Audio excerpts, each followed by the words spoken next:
majtama'a qaumun fi baitin min buyutillah yatluna kitaballah wa yatadarasunahu fima bainahum illa nazalat alaihimus sakinah wa ghasyiyatuhumur rahmah wa haffat bihimul malaikah wa dzakarahumullahu fiman indah. Tidaklah suatu kaum duduk di salah satu rumah Allah membaca ayat-ayat Allah dan sama-sama mempelajarinya kecuali turun kepada mereka as-sakinah, ketentraman dan kenyamanan. Wa ghasyiyatuhumur rahmah, dan mereka diliputi pula oleh rahmat, kasih sayang dari Allah Subhanahu wa taala. Wa haffat bihimul malaikah, dan mereka pun dikelilingi oleh para malaikat, karena malaikat suka majlis-majlis zikir dan ilmu.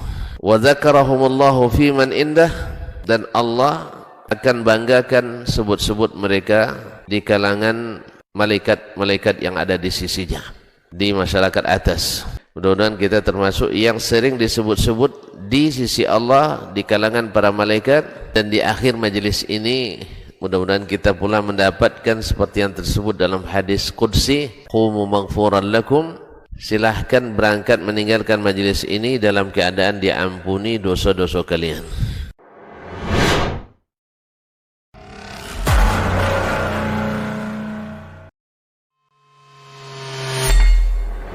Di para sahabat itu, kaum muslimin, yang terbayang bagi mereka itu adalah infak, yang terbayang bagi mereka adalah sebuah kebahagiaan, keselamatan di akhirat yang kekal dan abadi di sisi Allah tabaraka wa taala. Semua kita boleh klaim sekarang. Kamu cinta Nabi? Cinta Ustaz. Cinta Nabi? Cinta Ustaz. Termasuk saya. Cinta Nabi? Cinta. Kapan tahunya? Besok di akhirat. Maka apa kata Nabi sallallahu alaihi wasallam? Amalur rajuli biyadih. Penghasilan yang terbaik adalah pekerjaan yang dilakukan oleh seseorang dengan tangannya sendiri. Wa kullu bai'in mabrur. Assalamualaikum warahmatullahi wabarakatuh. Innal hamdalillah nahmaduhu wa nasta'inuhu wa nastahdihi wa nastaghfiruhu wa natubu ilayh wa na'udzu billahi min shururi anfusina wa sayyiati a'malina man yahdihillahu fala mudilla lahu wa man yudlil fala hadiya lahu. Ashhadu an la ilaha illallah wahdahu la syarika lahu wa ashhadu anna Muhammadan abduhu wa rasuluh la nabiyya wa la rasula ba'dah. Ya ayyuhalladzina amanu ittaqullaha haqqa tuqatih wa la tamutunna illa wa antum muslimun.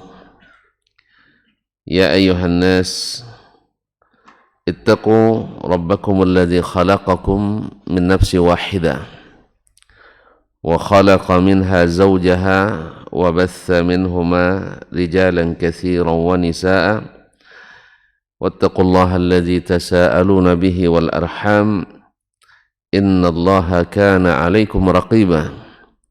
Ya ayyuhalladzina amanu ittaqullaha wa qulu qawlan sadida yuslih lakum a'malakum wa yaghfir lakum dhunubakum wa man yuti'illaha wa rasulahu faqad faza fawzan 'azima. Amma ba'du, fa inna asdaqal hadithi kitabullah wa khairal hadi hadi Muhammadin sallallahu alaihi wasallam wa syarrul umuri muhdatsatuha wa kullu muhdatsatin bid'ah wa kullu bid'atin dalalah. Bapak-bapak dan ibu-ibu, saudara-saudara dan saudari-saudari kaum muslimin dan muslimat, al-hadirin wal hadirat wal mustami'ina wal mustami'at wal musyahidin wal musyahidat, bapak dan ibu-ibu jemaah salat subuh di Masjid Zaid bin Thabit radhiyallahu anhu Pekanbaru, ataupun yang mendengarkan melalui Radio Urbani 91,1 FM, ataupun yang menyaksikan melalui media dimanapun berada. Alhamdulillah, pada subuh ini Allah izinkan kembali kita hadir di rumahnya ini. Mudah-mudahan tak satu pun kita kecuali diberi apa yang telah yang dia janjikan berupa rahmat, barakah dan kebaikan. Man shalla subha fi jama'atin kana fi zimmatillah. Siapa yang salat subuh berjamaah dalam jaminan Allah Subhanahu wa taala. Oleh itu mari kita bersyukur kepadanya atas nikmat yang diberikannya. Mudah-mudahan nikmat ini kita gunakan untuk yang membuat kembali nikmat semakin bertambah. Salawat dan salam kepada baginda Rasulullah sallallahu alaihi wasallam. Tak puas-puasnya kita, tak bosan-bosannya, karena kita memang sangat berharap dan rindu untuk bertemu dengannya, dan mudah-mudahan tidak tertolak cinta kita. Amin ya rabbal alamin. Allahumma salli ala nabiyyina wa habibina wa syafi'ina wa sayyidina Muhammad wa ala alihi wa sahbihi wattabi'ina lahum bi ihsanin ila yaumiddin. Wa ba'd. Kaum muslimin dan muslimat, bersama Imam Asy-Syafi'i rahimahullah rahmatan wasi'ah dalam bab Jumalul Faraid, yaitu Al-Quranul Karim menyebutkan beberapa kewajiban alal jumlah secara mujmal, secara garis besar. Lalu Nabi alaihi salatu wassalam menjadi mufassilnya, menjelaskan perinciannya, waktunya, bilangannya, sifatnya, kaifiatnya, dan berapa rakaatnya, seperti apa, dan seterusnya. Kemarin sudah dijelaskan oleh Imam rahimahullah ta'ala tentang salat, dan berkata beliau sampai kita pada perkataannya, akhbarana Ibnu Abi Fudaik telah menceritakan kepada kami di alinea 497, ya, telah menceritakan kepada kami Ibnu Abi Fudaik, yaitu Muhammad ibn Ismail ibn Abi Fudaik al-Madani, an ibni Abi Dhi'bin, dari Ibnu Abi Dhi'bin, yaitu Muhammad bin Abdurrahman ibn Abi Dhi'bin al-Madani, termasuk yang awal-awal menulis kitab Al-Muwatta seperti Imam Malik rahimahullah ta'ala, salah seorang fuqaha Madinah. An Uthman ibn Abdullah ibn Suraqah, dari Uthman bin Abdullah bin Suraqah ibn Malik. An Jabir ibn Abdullah, dari Jabir bin Abdullah ibn Amr ibn Haram al-Ansari al-Khazraji al-Madani, dia bapaknya sahabat Nabi alaihi salatu wassalam. Anna Rasulullah sallallahu alaihi wasallam fi ghazwati Bani Anmar, bahwa Rasulullah sallallahu alaihi wasallam dalam peperangan Bani Anmar, kana yusalli ala rahilatihi mutawajjihan qibala al-masyriq, beliau salat di atas kendaraannya menghadap ke arah timur. Kemarin sudah kita sebutkan bahwa kiblatnya orang Madinah dan yang sejajar dengannya atau sekitarnya adalah ke selatan. Ke selatan, karena Mekah posisinya di bagian selatan kota Madinah. Kalau di peta nanti Pak ini di atas Madinah, di bawahnya Mekah. Nah, mana lebih dekat Mekah ke laut atau Madinah? Tengok dulunya ya. Dekat lagi Makkah. Kaum muslimin dan muslimat dirahmati Allah SWT. Jadi di utaranya Madinah, berarti kiblatnya ke selatan. Tetapi Nabi salat menghadap ke timur, berarti tidak menghadap kiblat. Tidak menghadap kiblat. Di sini dipahami bahwa salat sunat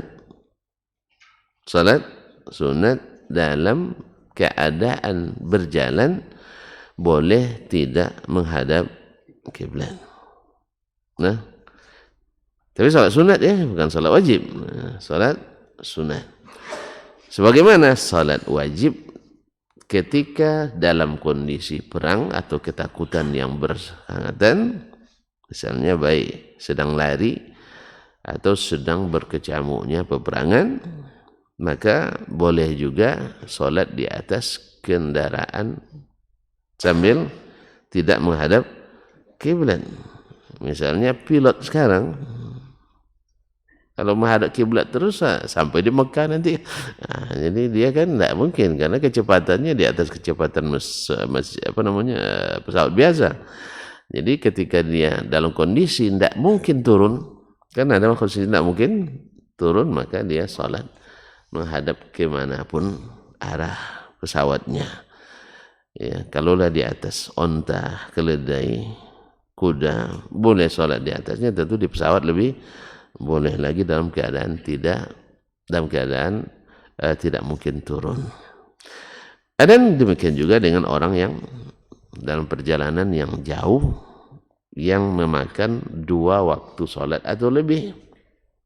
Ya, misalnya kita ke Makkah, ke Madinah misalnya, atau kemanapun yang jaraknya di atas atau 8 jam ke atas, kadang-kadang memakan 2 waktu. Kalau tidak disolat di atas, kita tidak akan dapat bermunajat dengan yang maha di atas. Oleh sebab itu terpaksalah solatnya tetap di atas pesawat. Tidak mungkin pula kita minta sama pilot arahkan dulu ke kiblat sampai kami solat. Nah. Dan kalau seandainya kondisi kita sedang menuju ke Mekah, turun di Jeddah, insya Allah posisi kiblatnya agak pas lah, tinggal miring sedikit ke kiri. Nah, sedikit ke kiri itu sudah menghadap kiblat. Yang posisi pulangnya tidak mungkin kita menghadap kiblat. Oleh sebab itu dalam kondisi seperti ini, seperti yang pernah dibahas sebelumnya, dikecualikan, yaitu boleh menghadap tidak menghadap kiblat. Atau di dalam sedang naik perahu, ya, bukan kapal besar, perahu. Nah, perahu, apa pula kemudinya pegang Johnsonnya, salat harus dilakukan, maka boleh juga salat dalam keadaan tidak menghadap kiblat. Sebagian ulama mengatakan ketika takbiratul ihram dia menghadap kiblat, habis itu dia berputar ke arah tujuan kendaraannya. Nah, ini dalil yang digunakan oleh Imam Asy-Syafi'i rahimahullah tentang menghadap kiblat dalam salat sunat tidak syarat dan tidak syarat atau dibolehkan tidak menghadap kiblat sebagai rukhsah. Ma'asyarul kiram dirahmati Allah SWT. Misalnya sekarang kita juga misalnya dalam keadaan nyetir mobil misalnya, ya, kita nak salat sunat. Maka salat di atas kendaraan menghadap kalau menghadap ke bangkinan lah menghadap kiblat itu Pak, insyaallah. Kalau ke bangkinan, ke Padang menghadap kiblat kita. Tapi yang posisinya menuju ke Dumai, menuju ke mana lagi? Ke Siak, Lawan, ke Kuansing ya Pak ya. Nah, makanya salah Bapak, kampungnya tidak hadap kiblat. Kalau kami tidak, alhamdulillah kampung kami hadap kiblat. Nah, kayaknya lebih bagus kamper kayaknya. Kaum muslimin dan muslimat dirahmati Allah. Tsumma berkata Imam Syafi'i akhbarana Muslim, telah menceritakan kepada kami Muslim, yaitu Muslim ibn Khalid Az-Zinji Abu Khalid Al-Makki, sebagai guru fikih pertama Imam Asy-Syafi'i di Makkah.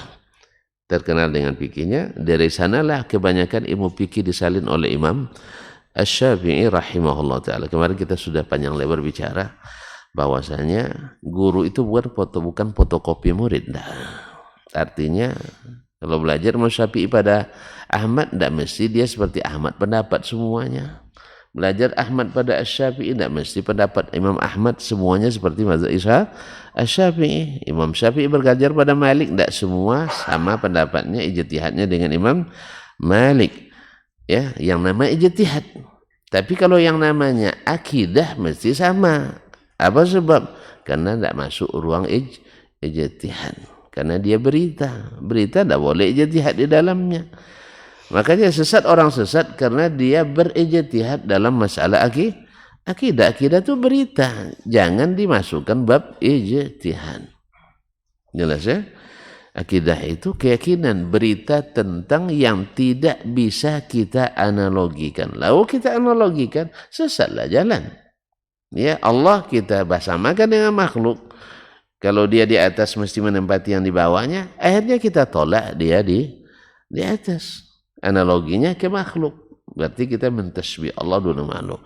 Makanya akidahnya Imam Syafi'i, akidah Imam Ahmad, Ibu Hanifah, Malik sama.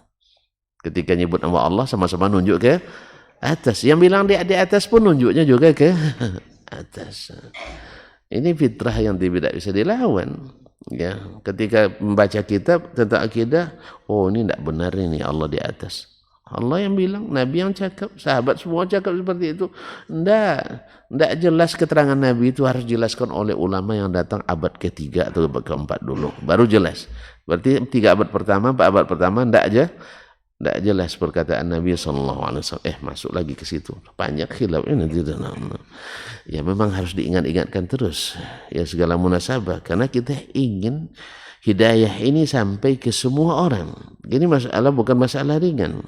Karena berkaitan dengan manhaj. Berkaitan dengan rumus. Kalau rumus salah, hasil hitungannya salah. Itu tanya sama arsitek itu. Kalau salah rumusnya salah, hitungnya. Jadi kalau volumenya salah buat, nanti runtuh itu bangunan. Sama akidah juga kalau salah rumus memahaminya, salah dan meyakini, tidak diterima keyakinan kita. Dan berujung-ujung juga lemah dalam pengamalan. Ya karena di akidah takwil, di perintah takwil, di larangan di takwil. Akhirnya tidak ada yang bisa direalisasikan. Lemah dalam penerapan apa yang diajarkan Allah dan Rasul sallallahu alaihi wasallam. Disuruh sholat jemaah, takwil lagi kan cuma sunat. Kayak gitu ya. Kan tidak wajib. Antum tidak paham usul fikih. Itulah alasannya selalu tidak paham usul fikih. Memang usul fikih mana lebih tua daripada Al-Quran dan hadis. Nah, mana tua usul fikih dan Quran dan hadis? Tua Quran dan hadis. Kalau bertentangan usul fikih dan Quran dan hadis, kita ikut yang mana? Kalau bertentangan usul fikih dengan Quran dan hadis, ikut mana? Kok ragu tuan-tuan? Nah, karena seluruh kaedah itu dibuat ulama untuk mayoritas sampelnya. Dan setiap kaedah ada pengecualiannya. Bertentangan kaedah bahasa Arab, nahwu sharab dengan bahasa Arabnya orang Arab. Mana yang kita ikut? Nahwu sharab. Bahasa Arabnya orang Arab. Karena kaedah itu lil ghalib, untuk yang dominan saja, tidak semuanya. Ini tidak dijadikan kaedah di atas dalil. Itulah sesatnya kita dalam berdalil. Karena kaedah dijadikan lebih tinggi dari dalil, sehingga akal menghukum dalil, bukan dalil menghukum akal. Akal itu balik itu sama nanti hasilnya itu, Pak. Sama hasilnya. Kalau kita akal dihukum oleh dalil, saudara kita yang lain dalil dihukum oleh akal. Berarti dia mendahulukan akal, kita mendahulukan dalil. Sama duduknya. Itu duduk tidak bisa sama tinggi, itu tegak tidak bisa sama rendah. Bisa dong? Duduk sama tinggi, tegak sama rendah. Hah? Kalau di ilmu takwil boleh aja, terbalik Pak. Kita bicara tentang takwil, maka saya balik. Nah, duduk sama tinggi, tegak sama rendah. Di takwil boleh aja. Jelas? Makanya takwil itu rusak Pak. Ya. Akhirnya terpaksa Bapak ngangguk-angguk aja. Saya bilang ini boleh menurut penafsiran saya, bahwa tegak sama rendah, duduk sama tinggi. Bapak tidak paham usul fikih. Tidak paham usul, tidak paham nahwu sharab Bapak, tidak paham kaidah bahasa Indonesia. Itu aja tuduhannya nanti itu. Padahal orang sudah sepakat yang namanya tegak sama tinggi, duduk sama rendah. Lalu datang takwil, akhirnya ini berubah jadinya. Tegak sama rendah, duduk sama tinggi. Ketika Bapak tidak bisa mencerna, saya bilang Bapak tidak paham kaidah. Usul fikih tidak paham, bahasa Arab tidak paham, nahwu Arab tidak ngerti, balaghah tidak pandai, semuanya keluar itu. Gagal paham. Mau Bapak dibilang gagal paham? Allah musta'an. Ini akibat takwil tuh Pak. Nampak ya? Ya, yang ke atas jadi ke bawah jadi ke atas. Nah, yang benar jadi salah, yang salah jadi benar, yang hak jadi batil, batil jadi. Yang jelas jadi subuhat, yang subuhat jadi jelas. Yang muhkam jadi mutasyabihat, yang mutasyabihat jadi muhkamat. Inilah akibat daripada takwil. Allah musta'an. Oleh sebab itu kalau dengar takwil nanti Pak menghindar aja ya Pak ya. Mohon maaf, kami nak tegak sama nak tegak sama tinggi, duduk sama rendah. Tidak usah kami tegak sama rendah, duduk sama tinggi. Jelas? Baik. Wasanna Rasulullah sallallahu alaihi wasallam fi salatil a'yadi wal istisqa sunnatas salawati fi adad ruku' was sujud.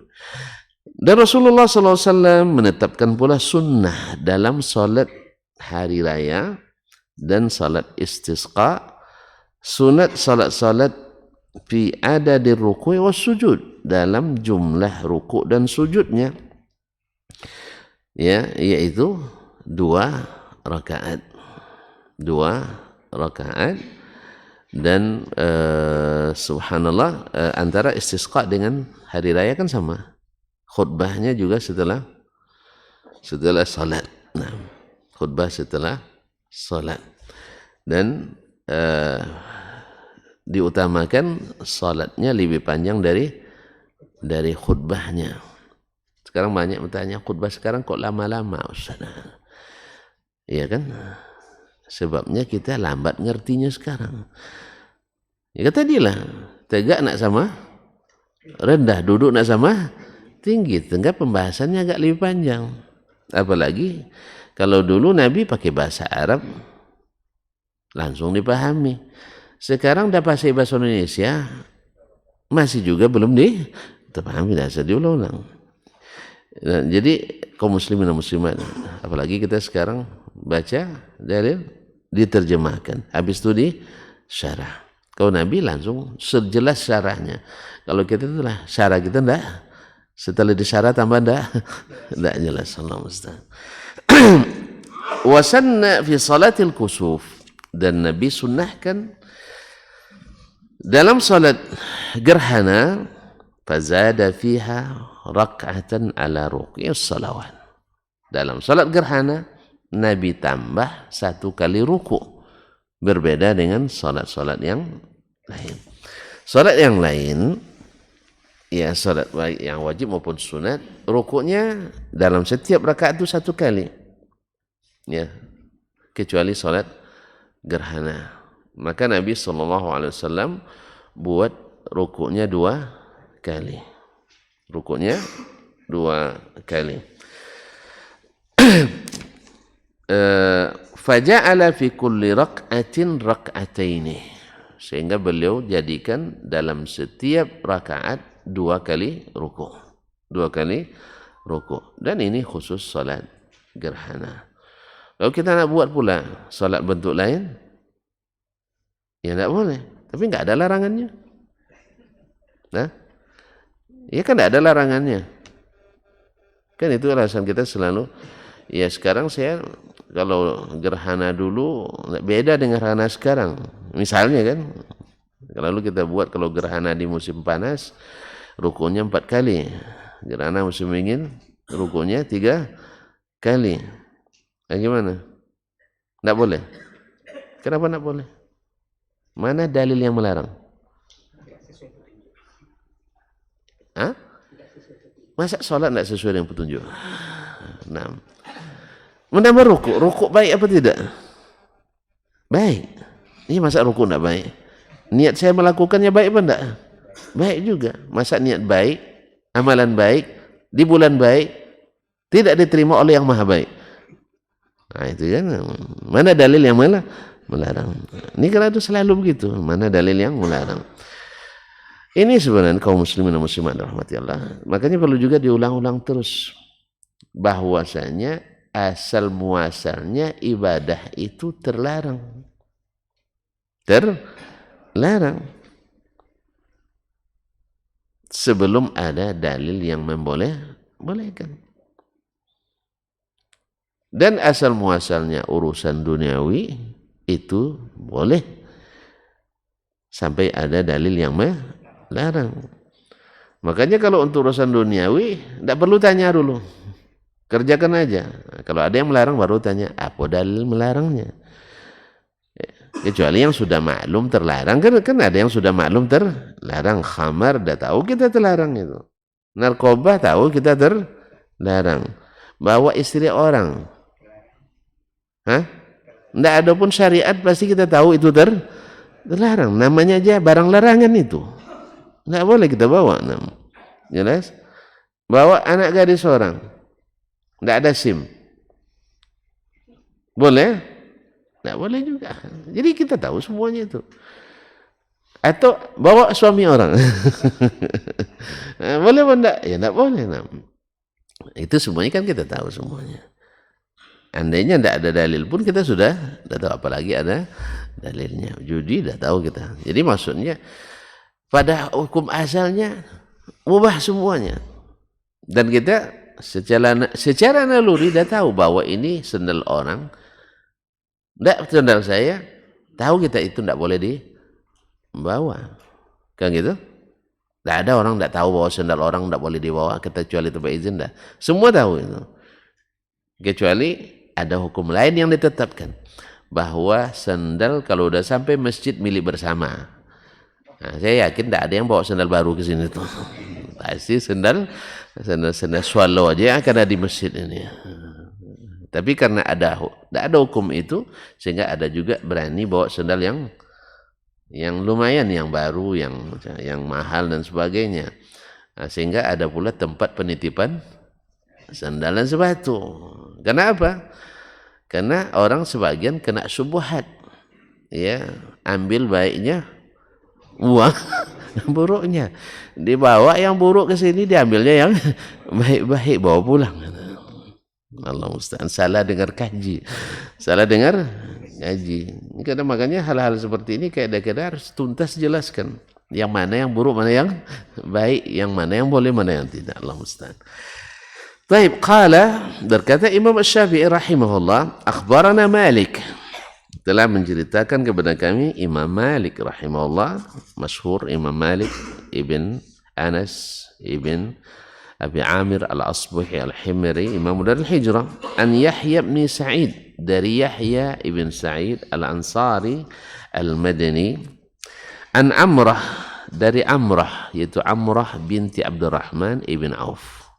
Ini anak orang kaya nih, tapi jadi ulama besar. Abdurrahman bin Auf, masih lupa?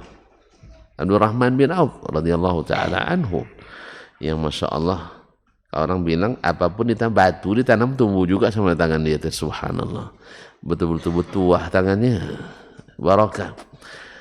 Karena apa? Karena memang tangannya juga subhanallah, tangannya itu cepat ininya, tidak pernah megang lama-lama, infaknya tidak terhitung.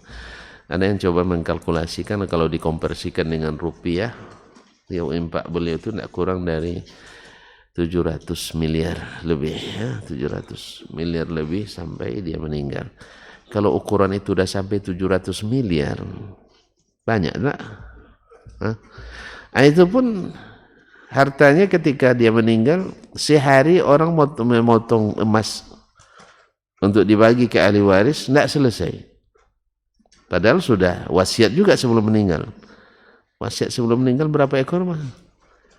3.000 ekor kambing. Terus 1.000 sapi. Berapa duitnya itu? Ini yang kambing kan ada dekatnya sapi. 1.000 berapa? 1.000 ekor sapi kali 17 juta. Betul 17 juta. Hah? Kambing, bukan kambing, sapi. Tidak tahu harganya, belum tahu. Gampang sebenarnya hitung tuh. peserta korban masing-masing berapa? Kali 7. Tambah operasional. Nah, 2,5 kali 7. 2,5 kali 7. 17,5. Ya. Lambat ngitung memang. Udah pensiun bapak mbak itu. Baik. Kaum muslimin dan muslimat. Amrah bintu Abdurrahman ibn Auf al-Zuhri.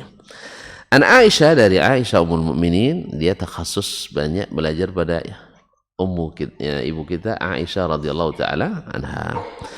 An Nabi sallallahu alaihi wasallam, dari Nabi sallallahu alaihi wasallam. Naam. Qala wa akhbarana Malik an Hisham an abihi an Aisyah radhiyallahu taala anha an Nabi sallallahu alaihi wasallam, dan disampaikan pula oleh Imam Malik kepada kami an Hisham, dari Hisham, yaitu Hisham bin Urwah bin Zubair Ibn al-Awwam al-Asadi, an abihi, dari bapaknya Urwah ibn Zubair. Urwah ibn Zubair, kalau tuan-tuan masih ingat, kan salah satu dari 4 orang yang berdoa di Hijr Ismail itu ya. Yang satu ingin jadi khalifah, yang satu ingin jadi gubernur, satu jadi ulama besar, yang satu ingin diampuni dosanya. Alhamdulillah semuanya terkabul doanya, kecuali yang keempat, karena di akhirat dan tahunya. Dan kata Imam Nuhaj, kata para ulama perawi dan pensyarah, insyaallah juga terkabul. Abdullah bin Umar, siapa orangnya kaum muslimin. An abihi, dari Aisyah radhiyallahu anha, Nabi sallallahu, dari Nabi sallallahu alaihi wasallam, seperti itu juga. Qala Malik an Zaid bin Aslam, berkata Imam Syafi'i rahimahullah, dari Imam Malik, dari Zaid ibn Aslam al-Adawi, Zaid ibn Aslam al-Adawi maula Umar bin al-Khattab radhiyallahu anhu, an Atha ibn Yasar, dari Atha ibn Yasar al-Khurasani, an Ibn Abbas, dari Ibn Abbas, Abdullah bin Abbas bin Abdul Muttalib, ali Nabi sallallahu alaihi wasallam, mithlahu, seperti itu juga. Qala fahuki an Aisyah wa Ibn Abbas, berkata Imam Syafi'i rahimahullah taala, dihikayatkan dari Ummul Mukminin Aisyah radhiyallahu taala anha, wa Ibn Abbas, dan juga Ibn Abbas, fi hadhil ahadits, dalam hadis-hadis ini yang dia sebutkan sanadnya tadi, salatun Nabi sallallahu alaihi wasallam, salatnya Nabi sallallahu alaihi wasallam, bilafdhin mukhtalif, dengan lafaz yang sedikit berbeda, wajtama'a fi hadithihi ma ma'an, namun makna yang substansial di dalamnya terhimpun atau sama, annahu, bahwa Nabi sallallahu alaihi wasallam shalla salatal kusufi rak'ataini fi kulli rak'ati rak'atain, bahwa Nabi sallallahu alaihi wasallam salat kusuf, yaitu gerhana matahari, 2 rakaat, dan dalam setiap rakaat 2 kali rukuk. 2 rakaat, dalam setiap rakaat 2 kali rukuk. Ma'asyiral kiram yang dirahmati Allah Subhanahu wa taala. Jadi dia sebutkan sanadnya dulu dan maknanya sama. Ini menunjukkan bahwasanya meriwayatkan hadis dengan makna dari seorang yang faqih itu diterima. Yang intinya adalah bahwa Nabi sallallahu alaihi wasallam salat di gerhana matahari 2 rakaat, dan setiap rakaat rukuknya 2 kali. Ini juga perincian lagi yang tidak ada dalam Al-Qur'anul Karim. Dalam Quran umum, wa aqimu as-shalah, dirikan salat. Dan banyak salat yang didirikan. Yang fardu 5 waktu sekali semalam. Kemudian ada salat sunat-sunat rawatib yang mengiringinya. Ada salat-salat sunat yang lain seperti yang dijelaskan oleh Imam kita Syafi'i rahmatullahi taala alaih. Wa qala Allahu fi shalah. Kemudian Allah Subhanahu wa taala berfirman tentang salat juga. Inna salata kanat 'alal mu'minina kitaban mawquta. Sesungguhnya salat itu wajib bagi orang beriman dalam waktu yang ditentukan. Berarti wajib bagi orang beriman pada waktu-waktu yang ditentukan. Fabayyana Rasulullah sallallahu alaihi wasallam, mana waktu yang ditentukan itu? Kan Allah bilang waktu yang ditentukan. Mana? Dalam sunnah Nabi sallallahu alaihi wasallam. Itu tandanya bahwasanya sunnah itu dibutuhkan untuk memahami Al-Quranul Karim. Takkan paham Al-Quran kecuali dengan sunnah Nabi SAW. Siapa yang memahaminya di luar konteks sunnah Nabi pasti akan menyimpang daripada pemahaman yang benar. Ma'asyarul kiram. Fabayyana Rasulullah sallallahu alaihi wasallam anillahi tilkal mawaqit.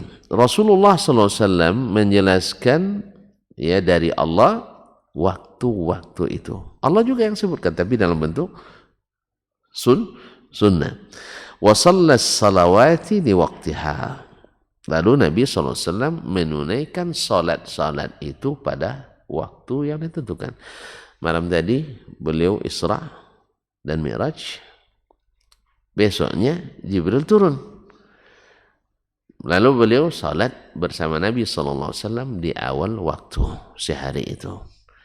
Besoknya lagi turun, beliau salat di akhir waktu. Lalu dia katakannya, ma baina hadaini as-salah. Waktu salat antara dua waktu ini. Artinya apa? Bila seandainya imam menghendaki salat itu ditakhirkan, maka itu dibolehkan.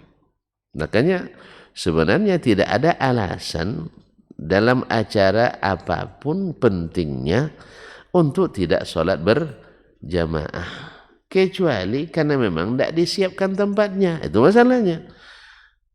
Tapi kalau dijadikan dia agenda penting kita, pasti disiapkan tempatnya. Jelas? Misalnya kita sewa acara seminar nasional, internasional di sebuah hotel mewah misalnya. Cari yang ada masjidnya. Oh mahal bayarnya Ustaz, kadang ada masjid katanya kan. Ini kalau ada masjid mahal tidak mau kita, tapi ke hotel mahal, mau itu masalah. Taib, tidak ada masjid, ruangan, ya, ada auditorium besar atau apa istilahnya di hotel tuh, ballroom, maksudnya bal itu bola kan, jadi ruangan bola gitu ya. Saya tidak tahu, sementara tolong tunjukkan. Walaupun saya guru bahasa Inggris dulu, tapi saya tidak paham saya. Bola kan, ruangan, berarti ruangan sepak bola gitu ya. Saya tidak tahu, entah kenapa, mungkin itu sebab atau mezanin misalnya dan sebagainya. Silakan disewa ruangan untuk salat, atau misalnya bawa anggota salat di masjid yang dekat dengan hotel biar gratis.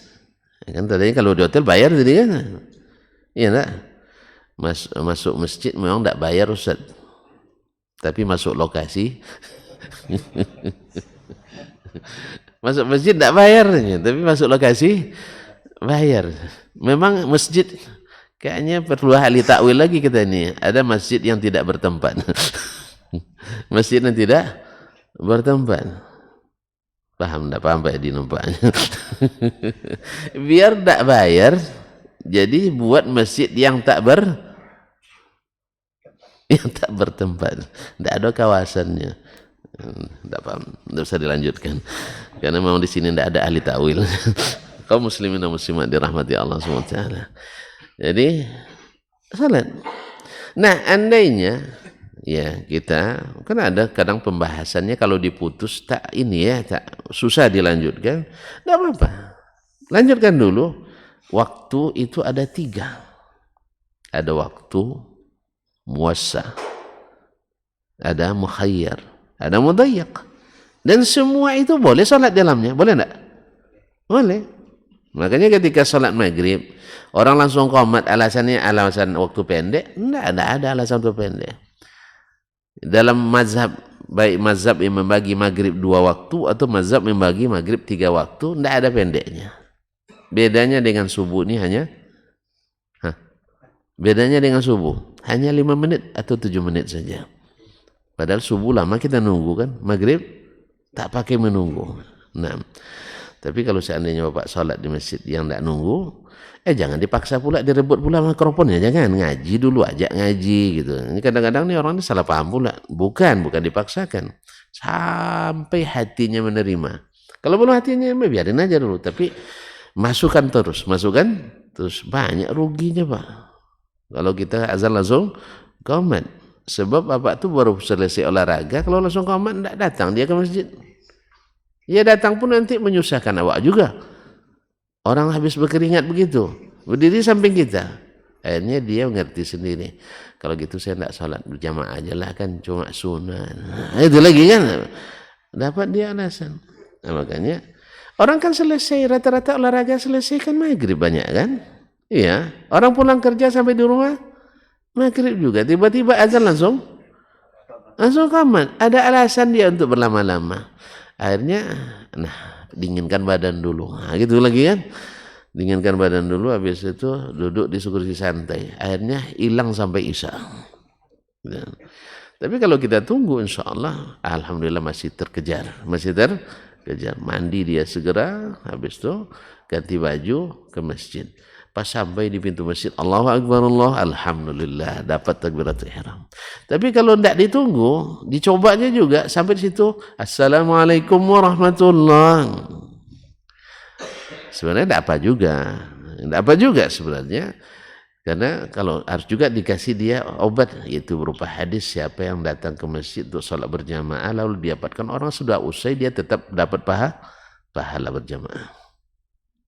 Ya, tapi simpan itu dulu, nanti untuk yang terlambat aja kasih. Kalau yang dari awal dikasih nanti payah kita. Nah, paham enggak? Jadi ada hadis yang tak boleh kadang disampaikan, ya kecuali di saat diperlukan. Ini adalah segembira nampaknya dapat hadis ini. Kaum muslimin wasallam. Baik. La ilaha illallah Muhammadur Rasulullah. Fabayyana Rasulullah sallallahu alaihi wasallam anillahi tilkal mawaqit. Lalu Rasulullah SAW menjelaskan kepada kita waktu-waktu itu dari mana keterangannya? Dari Allah juga. Yaitu dua waktu awal dan waktu akhir. Nah, Jibril yang mengajarkan ke Nabi alaihi salatu wassalam. Wa shallat salawati li waqtiha. Sejak itu Nabi salat 5 waktu tepat waktu. Dan pada umumnya di awal waktu. Karena memang sebaik-baik salat itu di awal waktunya. Di awal waktu. Afdalnya di awal waktunya. Fahusira yaumul ahzab. Pada perang Ahzab. Tahun keberapa Pak ini? Tahun ke-8. Perang Ahzab. Bukan perang Azab. Ahzab. Perang multi sekutu Arab. Jadi pasukan sekutu Arab itu berkumpul nak melumat Nabi SAW di Madinah. Pokoknya dalam hitungan mereka, Madinah dalam sekali 24 jam sudah tinggal sejarah. Kerjasama dengan kaum munafikin yang ada di Madinah. Kaum munafikin itulah dia salat sama kita nih. Kadang baca Quran lebih mantap lagi daripada kita. Melenggok-lenggoknya. Ngambil muka, sorbannya lebih tinggi dari kita.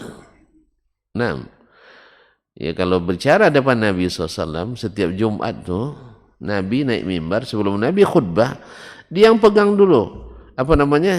Dia yang dulu bicara. Ya Yohanes, wahai kaum muslimin, kita benar-benar beruntung dapat seorang Nabi seperti beliau. Mantap ya. Wajib kita jaga ini. Harus kita pelihara. Subhanallah. Jelas? Jadi kalau ada yang menyebut misalnya seorang tokoh orientalis dari Pakistan yang menjadi guru Islamic Studies di Amerika itu sebagai mujahid katanya. Kenapa? Karena dia berhasil mengacak-acak ajaran Islam. Bagi yang suka namanya mujahid. Yang pernah juga menjadi gerakan GPK dulu, gerakan lupa tuan-tuannya, dia menamakan gerakan pembaruan pemikirannya, gerakan apa istilahnya, tapi kami memplesetkan waktu itu gerakan pengacau keamanan atau keimanan, gerakan pengacau keimanan. Itu dianggap sebagai mujtahid. Ya, mujtahid mutlak pula barangkali itu ya. Yang mana menghidupkan sekularisme, liberalisme di negeri ini. Dan kerusakannya luar biasa, daya rusaknya luar biasa. Karena memang orang cerdas. Orang cerdas itu subuhatnya lebih dahsyat. Karena memang subuhat itu selalu lahir dari orang cerdas. Jangan bilang subuhat dari orang tidak hebat. Pasti orang hebat. Dan kadang-kadang diberikan posisi dan tempat. Ma'asyiral kiram dirahmati Allah SWT. Jadi kaum munafikin orang-orang cerdas. Pandai berretorika. Al-Quran sendiri menceritakan. Wa idza ra'aitahum tu'jibuka ajsamuhum. Kalau kau lihat tampilan mereka membuat kalian terkesima, takjub. Kemudian wa yaqulu tasma' liqaulihim. Bila mereka bicara, kalian khusyuk mendengarnya. Seolah-olah Imam Mahdi turun ke bumi ya untuk mengajarkan kita. Allah musta'an. Itu karena hebat retorikanya. Makanya kaum muslimin disinilah pentingnya ilmu. Kalau ilmu, retorika itu tak akan mengganggu. Tapi kalau tidak berilmu, payah. Kemarin saya di Bintan, Mbak, saya tanya salah seorang jemaah tentang bulan-bulan haram. Ya, siapa yang tahu? Angkat tangan. Karena lalu ada menunjuk, saya tahu Ustaz. Bilang, bulan apa? Rajab. Lalu katanya Muharram. Enggak, saya bilang Sya'ban, saya bilang. Saya sengaja untuk menguji, memalingkan dia. Dia bilang Rajab, Muharram. Enggak, Rajab, Sya'ban, dia bilang. Habis itu Ramadan. Enggak mau juga. Sampai 3 kali tetap Muharram dibilangnya. Enggak mau bilang Sya'ban. Kenapa antum bisa? Harusnya berurutan, saya bilang. Enggak, yang benar adalah Rajab. Enggak, bukan Muharram. Zulqa'dah, Zulhijjah, Muharram. Jelas? Akhirnya saya bilang, saya sengaja tadi, karena orang yang lemah ilmunya, sedikit subuhat, kan subuhatnya, pasti subuhatnya, mana yang lebih hebat Ustaz Dasman daripada dia? Misalnya katanya. Kan itu subuhatnya, hebat lagi Ustaz Dasman dari Imam Syafi'i, kan itu subuhatnya. Tentu orang akan bilang tidak mungkin Dasman lebih hebat dari Imam Syafi'i. KO langsung tuh, bukan KO, TKO. Iya, itu didiskualifikasi langsung, tidak bisa dibandingkan. Ini kan cara ahlul ahwa, ahlul subuh itu bikin gitu. Dia adunya Syekh Albani misalnya Imam Bukhari. Tentu itu Bapak lebih, Pak, ibarat main bola, Pak. Kalau Pak adu dengan Pak Ronald dengan Ronaldinho misalnya, ya, ini kita tidak bicara halal haram sekarang. Andainya Bapak disuruh untuk memilih, kalau menang hadiahnya 1 miliar, Bapak pilih yang mana? Pak Ronald apa Pak Ronaldinho? Ronaldinho, tagu nih, dikiranya ini masalah serius ini. Kita berandai-andai ini Pak. Bapak belum ngaji. Belum ngaji, tidak tahu bertaruh itu haram kan itu ya. Sekarang disuruh, atau contoh lain lah Pak, bikin contoh lain Pak. Ya. Aku sengaja tadi nak supaya agak familiar sedikit kan. Rupanya salah paham beliau. Tidak jadilah Pak. Pasti kalau dia adu pemain kelas internasional, ya, legendaris. Oh, mungkin di masa beliau bukan itu Maradona lah Pak, ya mungkin, ya mohon maaf. Untuk Indonesia siapa waktu itu? Maradona. Dengan main misalnya lawannya Bang Romi Fazlah. Lalu harus milih, kalau menang dapat hadiah 1 miliar. Bapak nyebelah Bang Romi atau nyebelah ke Maradona? Nah, ini belum tentu menangnya. Ini mau diadu nih, ya. Ini cara-cara yang tidak fair ini, mengadu yang tidak setaraf gitu. Padahal sebenarnya yang pasnya Syafi'i dengan Malik, ya, yang sekelas-kelas itu. Tapi orang tuh sengaja sembunyikan itu supaya apa? Seolah-olah yang mengatakan itu hanya Syekh bin Baz, Ibnu Utsaimin saja. Ulama sebelumnya enggak ada. Itu semuanya. Itu cara-cara yang tidak fair yang dilakukan. Kalau tidak mau dibilang, kalau orang tua bilang biasanya cilicik kan, kita bilang aja enggak fair. Sebagaimana, ya, jangan bilang bid'ah tapi bilang enggak sunnah ya. La haula wala quwwata. Fa akharaha lil fa husira yaumul ahzab, pada perang Ahzab yang betul-betul azab bagi kaum muslimin waktu itu karena di dalam ada yang berkhianat, yaitu Yahudi dan kaum munafikin. La haula wala quwwata billah. Kemudian di luar seluruh pasukan Arab bersekutu untuk melumat Nabi alaihi salatu wassalam dan para sahabat.